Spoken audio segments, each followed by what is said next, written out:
podcast.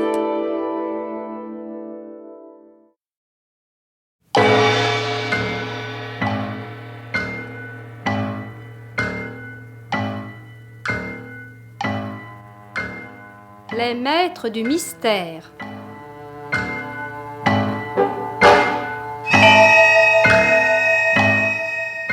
Parmi les chefs-d'œuvre de la littérature policière, Germaine Beaumont et Pierre Billard ont choisi pour vous ce soir Faux témoignage, film radiophonique en 2 épisodes d'après le roman de Francis Didelot. Aujourd'hui, premier épisode avec Maurice Ténac dans le rôle du commissaire Bignon, Catherine Sauvage, Ariel Goya et Jean Mauvais, Marcel Lestan, Pierre Marteville, Pierre Olivier, Jean Lagache, Henri Virlogeux, Gaëtan Jor, Jacques Provin et Geneviève Morel. Chronique de Germaine Beaumont et Roger Régent, prise de son Jean Delanduc, opérateur Charles Marié, bruitage Jean-René Niclès, assistante Marie-Denise Vanda, réalisation Pierre Billard.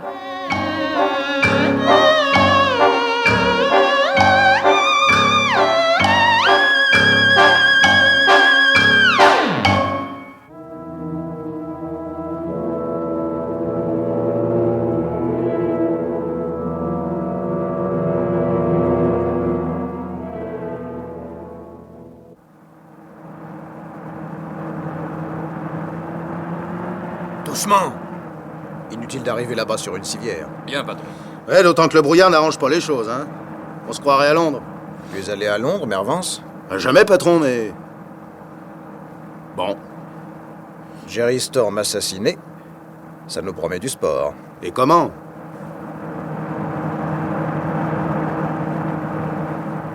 Oh là là là là là là, quel brouillard! Une vraie purée de pois. Ouais, on se croirait à Londres. Ah, vous me mettez en boîte, patron, là. Non, moi je suis allé à Londres. Et il y avait du brouillard, moins que ce soir à Paris. Et là, ça va être commode de dénicher des témoins, hein. Très commode. Patron, vous pensez... À rien. À rien. Menteur, mon petit Bignon. C'est à Jerry Storm que tu penses. Storm, que tu vas chercher à coincer en vain. Quel personnage, hein? Combien digne de son nom, Storm. La tempête. Arrivé de son Michigan dans les fourgons alliés en 45, depuis Storm a pris du galon, ça tutoie les gens en place. Ça commandite les starlets, ça souscrit à la moindre quête pour les chihuahuas en détresse. Du tout Paris, quoi. D'où vient le fric? Mystère. Tant va la cruche à l'eau qu'on finit par s'intéresser à vous, camarades.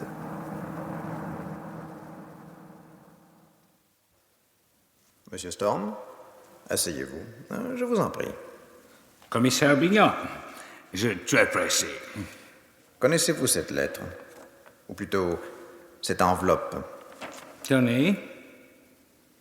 Non. Elle vous est pourtant adressée. Je lis Monsieur J.O. Storm, Hôtel Henri VIII, Paris.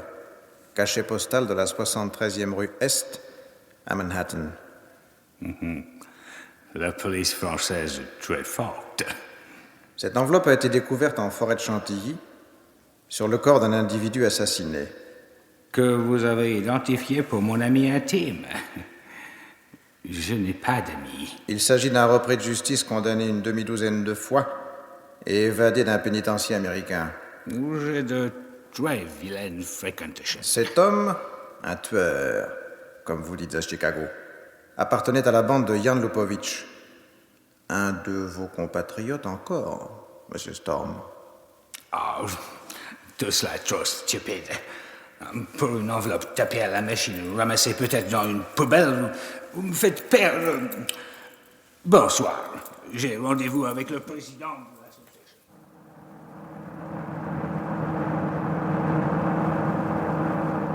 Et voilà Jerry Storm abattu. Descendu à son tour. Mervance. Oui, patron. Te souviens-tu du jour où j'ai convoqué Storm, quand je lui ai parlé du mort de Chantilly? Oh, il le connaissait, patron, je vous l'ai dit tout de suite. Quand on lui a montré le corps, sa façon de ne pas piper, c'était... Ouais. Oui, mais ami ou ennemi?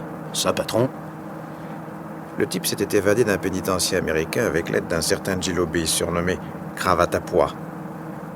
L'un et l'autre appartenaient à la bande de Lupovitch. Au moment du meurtre, Lupovitch pêchait le squale sur les côtes de Floride. Question. Où était Lupovitch il y a 1h30, c'est-à-dire au moment où l'on descendait Storm? On est arrivé, patron. Là, le commissaire du quartier. Ah, commissaire Bignon, je préfère que vous soyez là. Ça se présente drôlement, vous savez. Monsieur Storm passait devant l'entrée d'un cinéma, des coups de feu, une fusillade, 4 ont fait mouche. Storm tué net. Des témoins? Allez en trouver avec ce brouillard à couper au couteau. Les clients du cinéma. C'est leur creuse, 7h30. Dans l'affolement, les gens se sont défilés. La caissière? Tombés dans les pommes. Qu'est-ce que vous regardez, Bignon? Jerry Storm lui-même. Vous ne trouvez pas qu'il a l'air de se foutre de nous encore plus mort que vivant? Drôle d'enquête, hein, Bignon? Et que tu ne parais pas pressé d'entreprendre. Comme si tu n'en escomptais guère un résultat pratique. Eh bien, tu te trompes. La chance, dit-on, est le dieu des policiers.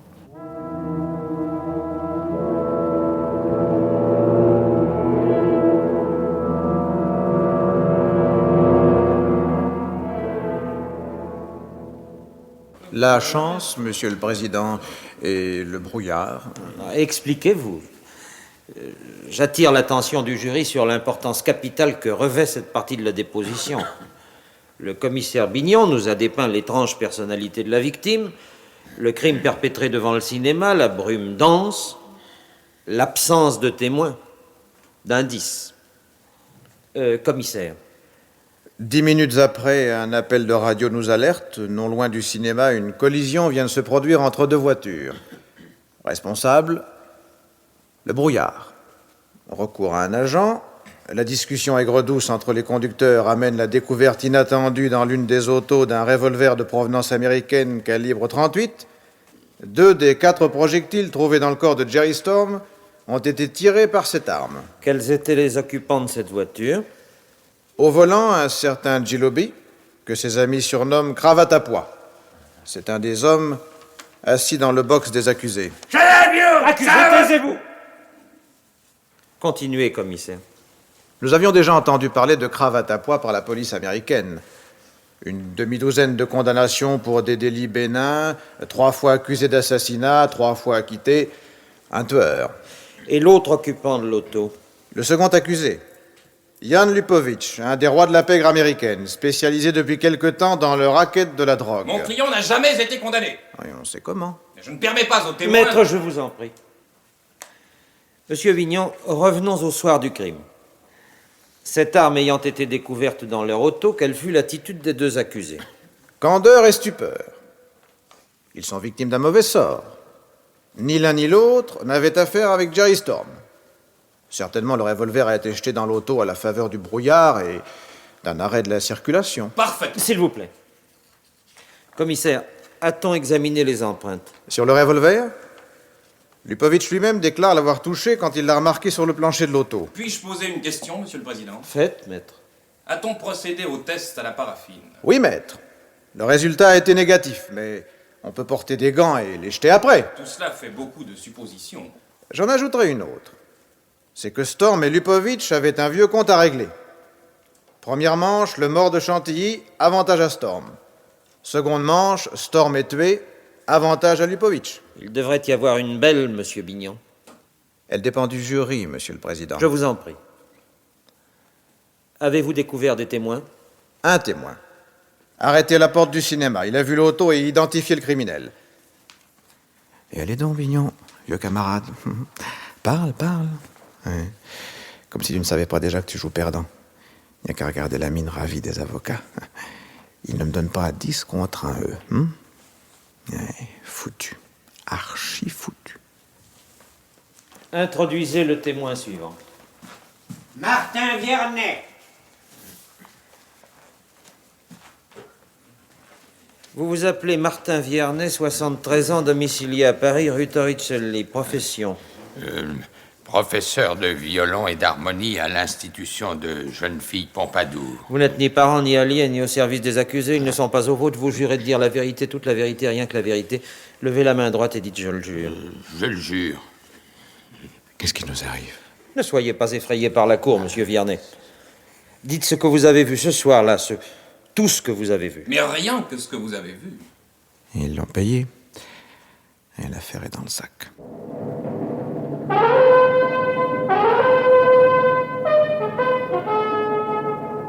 Alors, patron?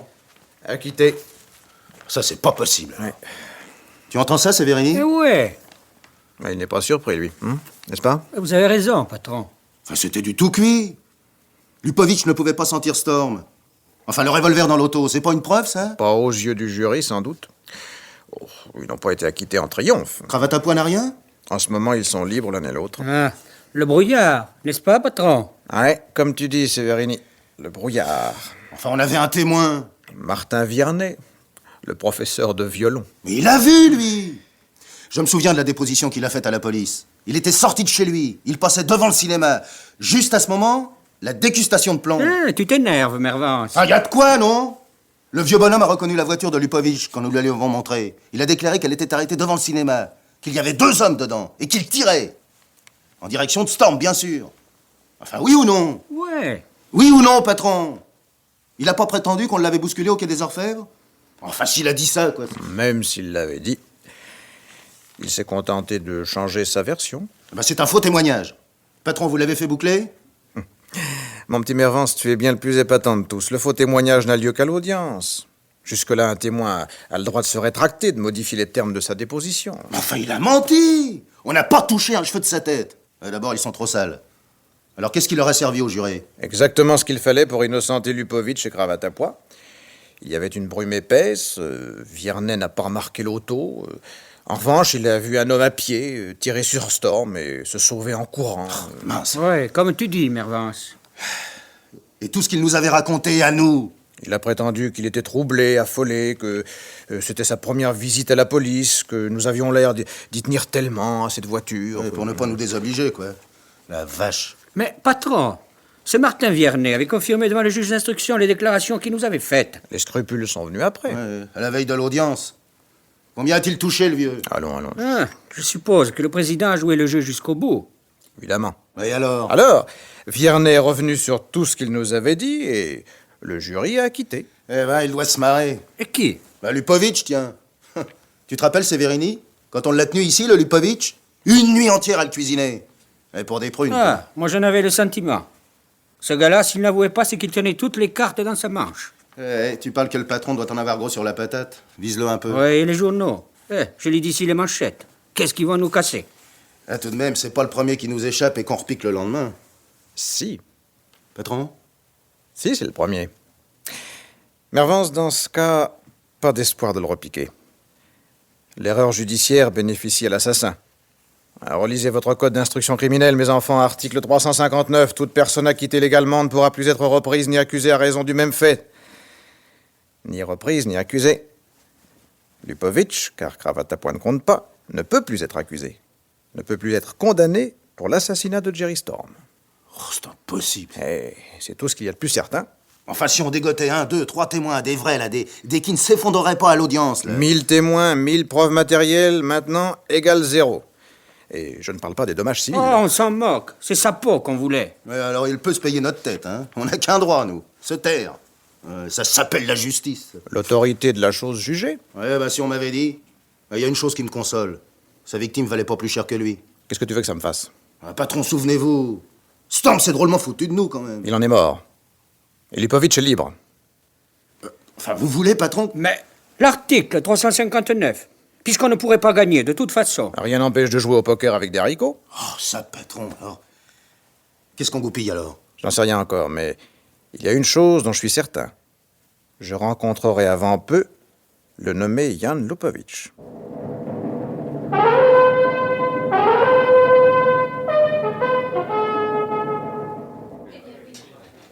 Découvert, s'il vous plaît. Charles, occupez-vous de monsieur.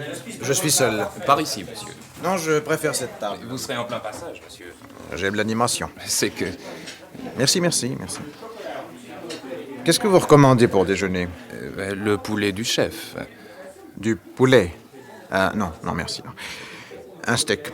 Rien avant, rien après et un quart de Beaujolais. Je vous envoie le sommelier. Passez-lui ma commande. Garçon, dites-moi, c'est bien Monsieur Lupovitch à la table là-bas? Oui, monsieur, vous le connaissez? Son acquittement a tout l'air de lui ouvrir l'appétit. Je ne sais pas, monsieur. Non, évidemment, vous ne savez rien, non. Vous êtes un garçon modèle. Peut-être néanmoins connaissez-vous le nom de la ravissante personne qui est l'invité de Monsieur Lupovitch? Monsieur ne l'a pas reconnu? Ariel Goya. La vedette de Marécage de Donnez-moi un homme, des horizons bleus. Oh, pardon, c'est quelqu'un. Ariel Goya, Ariel Goya, mais c'était l'ami de Jerry Storm. Et maintenant... Ainsi, cette jolie fille, garçon, et Monsieur Lupovitch sont... Monsieur m'en demande trop. Une recommandation alors, ne pressez pas le service, j'ai le temps. Merci. Tout ton temps, Bignon. En vérité, qu'est-ce que tu espères? Avoir un beau jour la joie de signifier au nommé Lupovitch, vous êtes une crapule? En liberté, soit, coupable tout de même, j'en ai la preuve. Il t'accusera de chantage. Tiens, mais qu'est-ce qui se passe à la table de Lupovitch? Je vous le demande, pour moi, Ariel. Est-ce une raison pour vous obéir? Cela n'arrangera rien. Que vous dites? Si nous devons rencontrer partout cette phase de carême. Je ne me croyais pas dans un bistrot de la santé. Ariel, taisez-vous. Je n'ai pas l'habitude qu'on me parle sur ce ton. Bon appétit, Lupovitch. Ariel! Et elle s'en va. Décidément, Lupovitch a des ennuis. Voilà, monsieur, steak à point. Merci. Mademoiselle Ariel Goya paraît quelque peu nerveuse. Elle doit tourner en ce moment. Oui, ça les rend nerveuses. En général, elle est plutôt calme. Mais elle sait ce qu'elle veut, une fille bien. Elle a de singulières fréquentations. Oh, monsieur Lupovitch a beaucoup d'argent. Et à vos yeux, ça autorise tout. Cette Ariel Goya, elle est espagnole. Monsieur plaisante, elle est née au Batignolles. Mais monsieur ne mange pas. Monsieur Lupovitch m'a coupé l'appétit.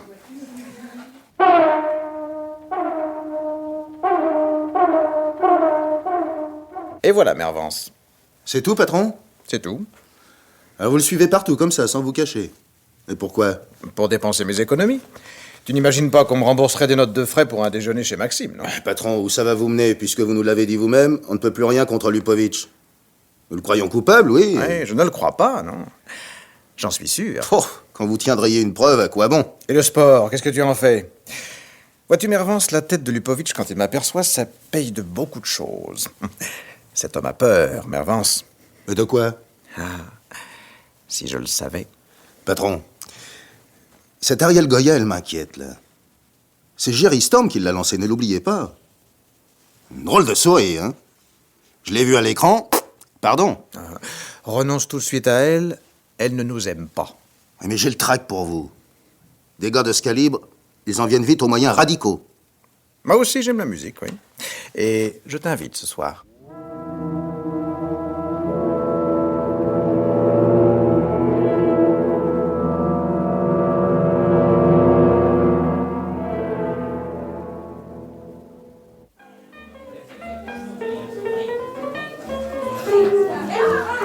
Vous trouvez ça gai, patron? Pour moi, c'est mortel. On n'est pas ici pour se distraire, Mervance. Je pense à ces gens qui viennent tous les soirs faire semblant de rire. Viser leur gueule. Sois poli. Et puis, regarde Ariel Goya. Tu la trouves moins jolie? Plus. Mais elle a sa façon, elle, de s'amuser, hein. Elle lui dit pas un mot à Lupovitch. C'est là l'effet que je leur cause. Je suis content que tu l'aies constaté. Patron. Oui? Expliquez-moi pourquoi vous avez choisi une table ici, là. Champagne obligatoire. Ils ne le donnent pas, hein. On pouvait aussi bien s'installer au bar ou même sur un tabouret. Au moins, les danseurs vous marchent pas sur les pieds. Figure-toi que j'en serais ravi. Bouge pas. Cette fois, le nommé Lupovitch est à point. Bagarre ou pas bagarre, quoi qu'il arrive, tais-toi, Mervance. Le patron, il va vous chercher des crosses. Il a une manière de danser avec la môme Goya comme s'il tenait un sac de sable pour vous le balancer sur le chou. Je te le répète, sois nerveux comme un paquet de vermicelles. Eh bien, Lupovitch, on a peur d'un petit flic français, non? Oh, vous! Pardon? Qu'est-ce que vous fabriquez toujours sur mon chemin? Pas possible. Vous vous foutez de moi? Et je ne vous connais pas. Moi, je vous connais trop bien, commissaire Bignon. Alors je vous prie de me laisser tranquille et de ne pas chercher de mauvaises querelles à un officier de police judiciaire, sinon je vous fais embarquer. Occupez-vous plutôt de votre danseuse, monsieur. Vous la mettez au supplice. Trop aimable. Mais je sais me défendre toute seule. Au fait, confidence pour confidence, si vous nous fichiez la paix, vous, le policier, bonsoir. Eh bien, Bignon, satisfait? Est-ce pour cela que tu leur cours après depuis 3 semaines? Allez, on s'en va, Mervance. Quand on commençait à rigoler, ah bah, voilà bien ma veine. Oh, c'est quelqu'un, hein. De qui parles-tu? D'Ariel Goya, patron. C'est encore mieux de près. Puis on voit que c'est du vrai, hein. Eh, le champagne ne te vaut rien, Mervance. Allez, allez, on s'en va.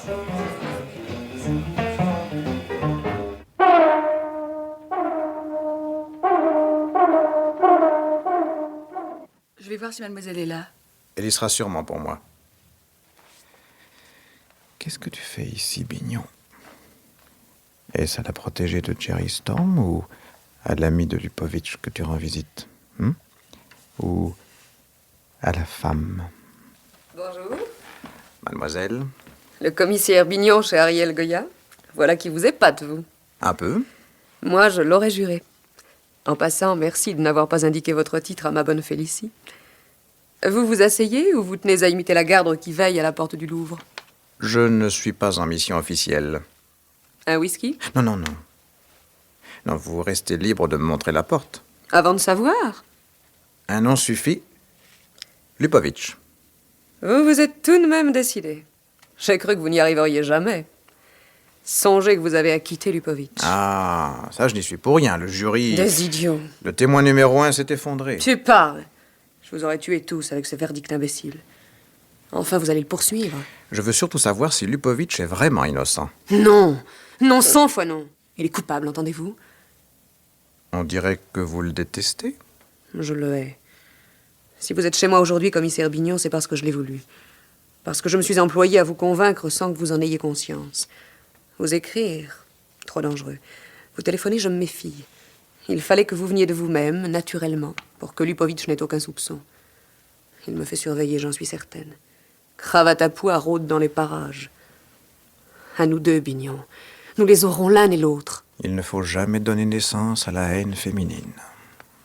Si je n'avais eu du ressort, Lupovitch me ramenait à zéro. Ariel Goya, c'est cette espèce de pantin dont le public raffole et que les producteurs se disputent. Mais avant Jerry Storm, il n'y avait rien. Pas d'Ariel Goya. Une fille qui cachait une robe élimée sous son imperméable et qui usait ses ballerines dans les antichambres. Laissez-nous votre adresse, on vous écrira. Storm a tout changé. Du jour au lendemain. Il m'a aperçu sur un plateau où je figurais. N'insistons pas. Il ne m'a même pas parlé. Le soir, je sortais du studio, vanné, découragé. Une voiture m'attendait devant la porte, avec un chauffeur. Une voiture. Je devine. Mieux que ça. Plus tard, Jerry Storm m'a dit qu'il avait vu ce que l'on pouvait tirer de moi. Peu importe. Il m'a ouvert la porte du merveilleux, comme la marraine de Cendrillon. Et si chic, si bon en même temps. Un type épatant. Ce n'est pas tout à fait ainsi qu'on m'a représenté Jerry Storm. Oui, de l'extérieur. Ce qu'on ignore, ce qu'on a refusé de seulement entrevoir, c'est l'autre, l'homme délicat, prévenant. Comme s'il y avait eu Storm d'un côté, et de l'autre Jerry. C'est Jerry qui m'a fait ce que je suis. Tu comprends, Bignon? Avant, j'avais toujours faim. Je couchais n'importe où pour dormir. Oui, je comprends. La mort de Jerry, pour moi, ce pouvait être une chute, plus rude peut-être. Au cinéma, on ne pardonne pas à ceux qui montent. Il faut être en haut, tout à fait, pour qu'on ne vous discute plus. J'avais encore besoin de Jerry Storm. Il était aux yeux de tous celui qui assurait la réussite en imposant sa marque. Et Lupovitch l'a tué. C'est pour cette raison que vous jouez son jeu. Vous n'êtes plus dans la main du mort, mais dans celle de l'assassin. J'ai lutté seul jusqu'au verdict. J'ai tenu bon, malgré ceux qui me tiraient en arrière. Après son acquittement, j'ai compris où se cachait ma revanche. Lupovitch remplacera Jerry Storm. Ça me donne de nouveaux atouts. Cela me permet aussi de chercher la preuve, de la guetter. C'est Lupovitch, l'assassin. On ne peut plus le poursuivre. Alors qu'est-ce que tu fais ici? Prouver sa culpabilité ne me serait pas désagréable. Mais comment? Je comptais sur vous. Pourquoi Lupovitch a-t-il tué Jerry Storm? Ariel, vous m'avez offert votre aide, j'accepte. Et sans vous demander pour quelle raison vous adoptez cette attitude plus qu'agressive chaque fois que je vous rencontre avec Lupovitch. Pour un policier, vous manquez de perspicacité. Il s'agit de donner à Lupovitch confiance en moi, et plus encore, de lui rendre votre apparition insoutenable. J'espère toujours l'Algarade qui vous le livrera. Vous le sous-estimez? Je sais. Le motif de l'assassinat de Jerry? Ils étaient liés tous les deux, oui. Jerry Storm et Lupovitch. Pourquoi ne pas le dire au juge d'instruction, au jury?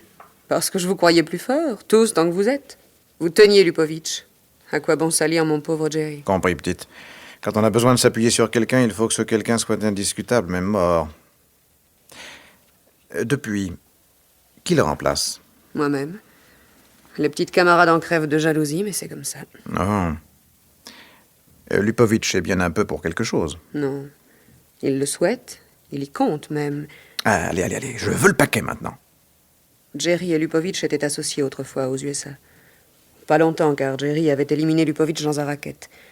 Lupovitch a juré de se venger. Ils ont choisi la France pour régler leur compte. Et la police? L'un et l'autre en riaient. Tenez, ce mort dans la forêt de Chantilly. C'est Jerry Storm qui l'a abattu. Et je m'en suis toujours douté. C'est même pour ça que j'ai convoqué Storm au quai des Orfèvres. Parce qu'il y avait dans la poche du mort une enveloppe à l'adresse de Storm. C'est lui-même qui l'y avait mise pour que Lupovitch soit fixé. Cela menait loin ce jeu-là, votre petit ami. Il n'avait pris aucune précaution? Ariel, vous n'avez pas été acquitté, vous. Je peux toujours vous embarquer. Excellente publicité. Mon prochain film s'intitule Les chaînes. Quelles précautions Storm a-t-il prises? Des papiers. Où? À la banque. Nous n'avons rien trouvé. À ma banque. Non, j'irai seule. N'en prenez garde au loup, petite fille. Lupovitch se juge hors d'atteinte désormais. J'en suis pas si sûr. Il existe quelque chose. Quelque chose qui le retient. Sinon, il aurait porté plainte et ses relations m'auraient donné du fil à retordre. Moi aussi, je sens qu'il existe un point faible. Nous trouverons ensemble, n'est-ce pas? Et il paiera. Il faut lui donner l'impression d'être tout le temps suivi, à la merci de la moindre fausse manœuvre. Vous me plaisez décidément, Bignon. Tu me plais. Vous-même gagnez à être connue, mademoiselle Goya. Je m'appelle Marie Durand. Ah. Nous garderons Ariel. Où se rendait Jerry Storm quand il a été abattu? Je ne sais pas. Hein? Lâchez-moi. Lâche-moi, tu me fais mal. Ce n'est pas le 3e degré, rassurez-vous. Brute. Jerry avait de fréquents rendez-vous dans le quartier. Il laissait sa voiture et y allait à pied.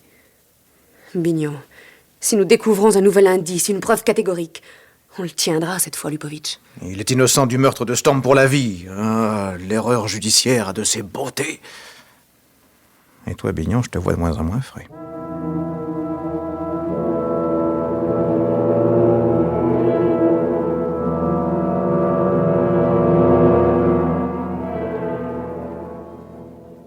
Mervance, Sévérini, asseyez-vous. Vous avez le sourire, patron. Rien de tel pour cacher les grimaces. Jerry Storm était moins salaud qu'il en avait l'air. Non. Oh, vous vous payez notre tête, patron. Ah, j'en ai pas la moindre envie. Storm, nous l'avions dans le nez, c'est un fait. Il m'a fallu tout revoir, réviser notre premier jugement, faire cadrer une attitude odieuse avec le côté profond du personnage. Ah, cela admis, on avance plus aisément. Alors, Lupovitch, c'est un autre homme aussi? Ah, sûrement, mais pas dans le sens que tu envisages. Je suis arrivé au point où j'ai besoin d'aide. Eh ben, on en est, patron. Pas vrai, Sévérini? Demandons un congé, ce sera plus facile. Non, pour l'instant, on trafique dans la clandestinité.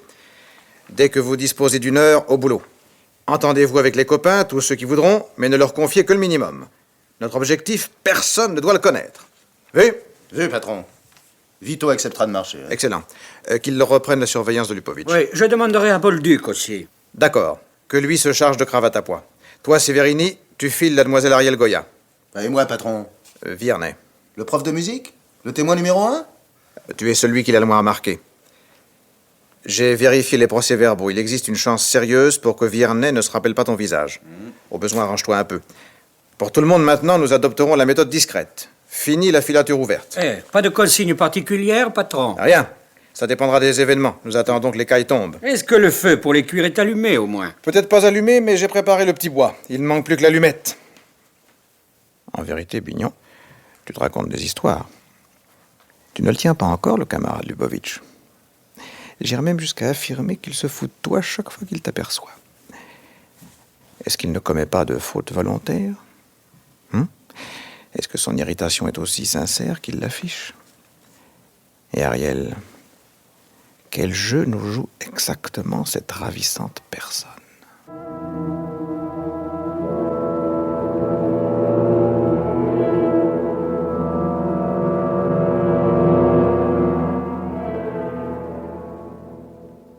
Patron, vous aviez raison. Ariel Goya nous ménage une surprise. Je serais en peine de vous dire laquelle. Une question d'abord, Sévérini. Sa filature ne t'a pas donné trop de mal? Elle, non. Mais lui. Parce que nous ne sommes pas seuls à la pister. Cravate à poil la surveille. Seulement, elle la se met en 2 coups de métro. Moi, elle m'a pas eu. Intéressant. Et à la première enquête, on n'a rien vu de tout ça. Parce qu'il ne se produisait rien. Chacun était sur ses gardes. Aujourd'hui, Ariel est suspecte aux gens d'en face. Où t'a-t-elle mené? Une banque de la rue du 4 septembre. Elle loue un coffre sous le nom de Marie Durand. De l'argent, des bijoux? Pas moyen de voir, elle se méfie. C'est tout ce que tu sais. 2 choses d'abord. Lipovitch n'a pas obtenu d'elle ce qu'il voulait. Et pourtant, il a fait ses offres de service tout de suite après la mort de Storm. Presque comme s'il attendait ça. Deuxième chose? Elle s'est rendue plusieurs fois dans un café de la place des Ternes. Toujours à la même heure. Et habillée très simplement, sans maquillage. Méconnaissable. Qui rencontrait-elle? Jusqu'ici, un lapin. Continue, Sévérini. Le jour où celui qu'elle attend viendra, c'est lui que tu prendras en filature. J'y comptais. Et vous, patron?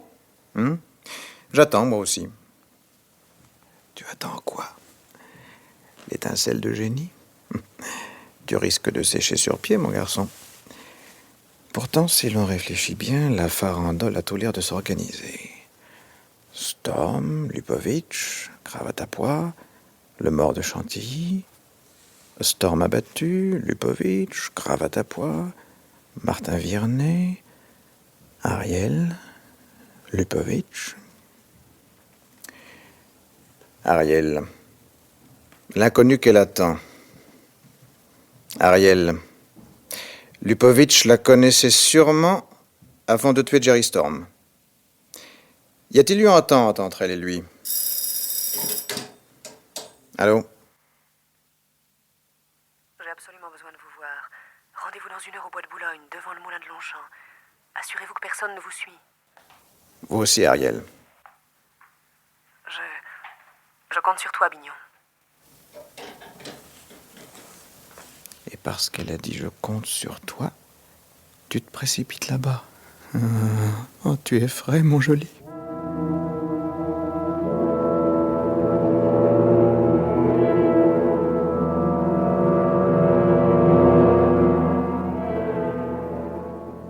Ah, Bignon, mon petit Bignon. Voyons, mademoiselle Goya.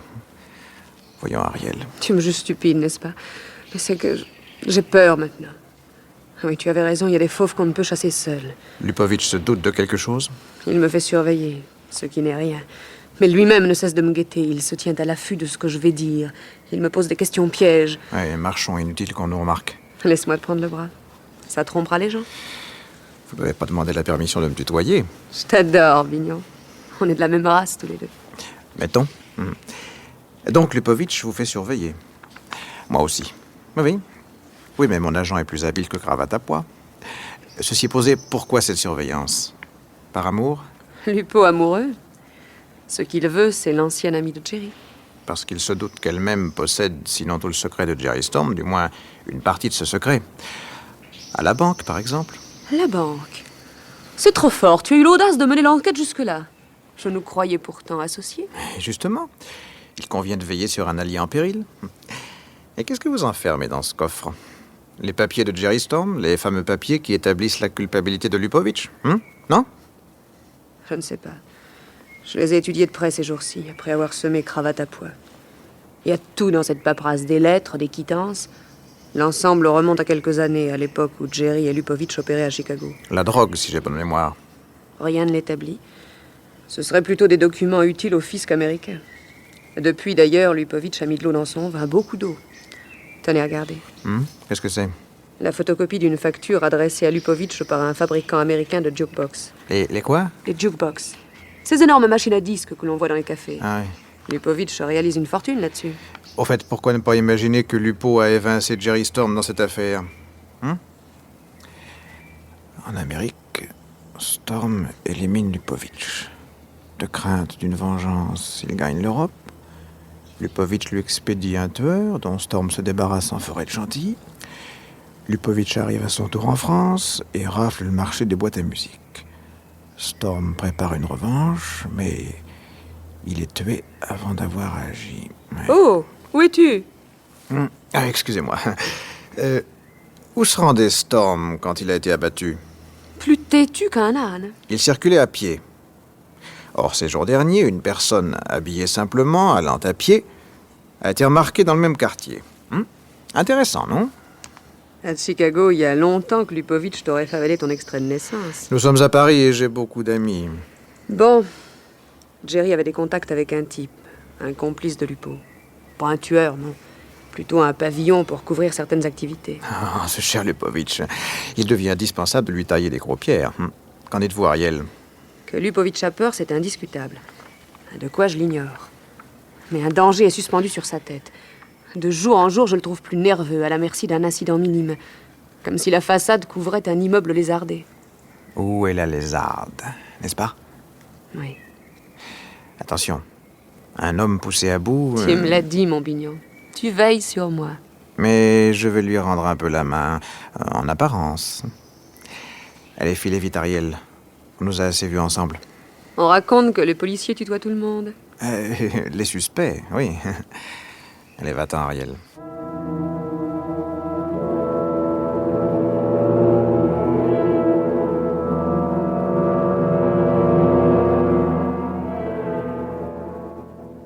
Aucune nouvelle de Mervance, Sévérini? Silence total, patron. Comme si le copain avait disparu. Heureusement, il n'y a pas trop de boulot à la boîte. Rien que la routine. Et vous, patron? Ouais, je crois bien que je vais agacer un peu les dents du camarade Lupovitch. Un filet de vinaigre pour vérifier ses réactions. J'attends précisément Nanvigné. Ah, le chef de la mondaine. Ah oui, juste. Entrez. Tiens, on parlait de toi, justement, Nanvigné. C'est comme ça se trouve, à quel sujet? Est-ce que tu as jamais eu l'occasion de t'occuper de Jan Lupovitch? Le type que t'as fait acquitter aux assises.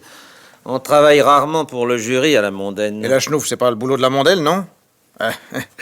Tu n'as pas eu l'idée un jour de surveiller les jukebox? Les jukes quoi? Ces ravissants appareils multicolores qui te servent de la musique comme une pochette de caramel ou une boîte de cachou. Le mécanisme en est assez compliqué pour être adroitement truffé de paquets d'opium répartis un peu partout. Ouais, après. Attends. Sévérini, tu as repéré le type qu'Ariel Goya attendait ces jours-ci. Oui, patron. Un drogué, certainement. Est-ce que vous avez fini tous les deux de me mener en bateau? Franchement, qu'est-ce que tu cherches, Vignon? Que tu écoutes Sévérini, et d'un. Que tu lances un commando sur un gars qui importe les jukebox, et de deux. Et que cela te conduise tout droit à asticoter le camarade Lupovitch, et de trois. J'ai entendu. Non, doucement, bonhomme. Il ne s'agit pas d'emballer le Lupovitch, mais seulement de paralyser son commerce et en passant de piquer tout ce que tu pourras comme élément défavorable contre lui. Vu? Oui, compte sur moi. Merci. Et voilà, les dés sont jetés. Aura-t-on ou non sa revanche sur Lupovitch? Ça, on le saura dans... Enfin, mettons dans 48 heures. Non, dans 24 heures. 12, 6, 3...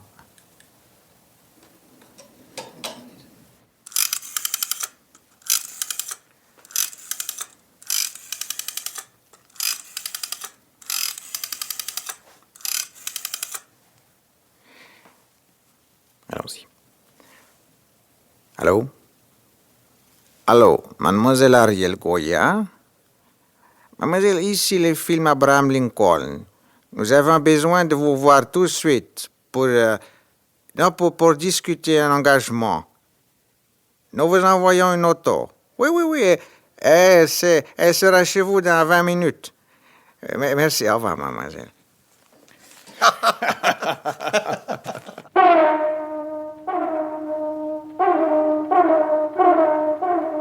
Bonjour, mon petit bignon. Vous ne semblez pas surprise, Ariel. Par ton appel au téléphone. Les films Abraham Lincoln. Non, j'avais absolument besoin de vous voir. Si quelqu'un avait surpris mon appel... Eh ben, moi aussi, je tenais à te voir dardard. Peut-être pour la même raison, non? Les boîtes à musique.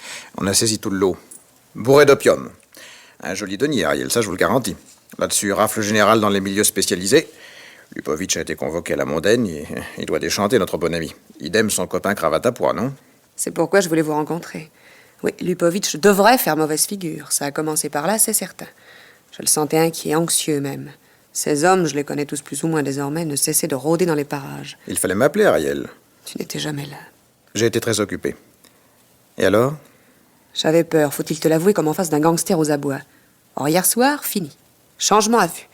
Lupovic est aux anges. Il ne cesse de se moquer de la police, de toutes les polices. Vous n'êtes que des corneaux, pardon. Et il vous a bien possédé. Et cette gaieté remonte à hier, juste quand la mondaine a saisi l'envoi de drogue.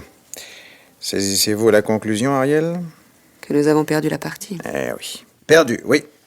Nous avons couru après des chimères, Ariel. La boîte à musique, ça ne nous a servi à rien, absolument rien. Ah si, l'affaire des jukebox va lui coûter une fortune. Oh, c'est une maigre consolation. Allons donc, il est ravi. Aux anges, je te répète. Tant pis. Tu capitules? En race campagne. Dans la réalité, cela se produit plus souvent qu'on ne voudrait. Il n'y a que dans les romans que ça n'arrive pas, croyez-moi, Ariel. Eh ben moi, je te le dis tout net. J'aime bien les romans. Alors, continuez la partie. Ah, d'accord, mais avec quelle carte?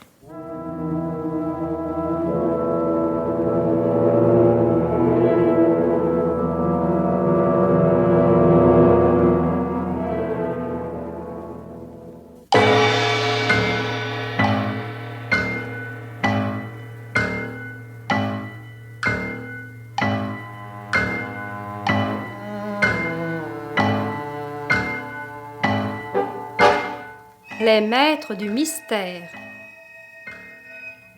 Parmi les chefs-d'œuvre de la littérature policière, Germaine Beaumont et Pierre Billard ont choisi pour vous ce soir Faux témoignage, film radiophonique en 2 épisodes d'après le roman de Francis Didelot. Aujourd'hui, premier épisode avec Maurice Ténac dans le rôle du commissaire Bignon, Catherine Sauvage, Ariel Goya et Jean Mauvais, Marcel Lestan, Pierre Marteville, Pierre Olivier, Jean Lagache, Henri Virlogeux, Gaëtan Jor, Jacques Provin et Geneviève Morel. Prise de son, Jean Delanduc, opérateur Charles Marier, bruitage Jean-René Niclès, assistante Marie-Denise Vanda, réalisation Pierre Billard.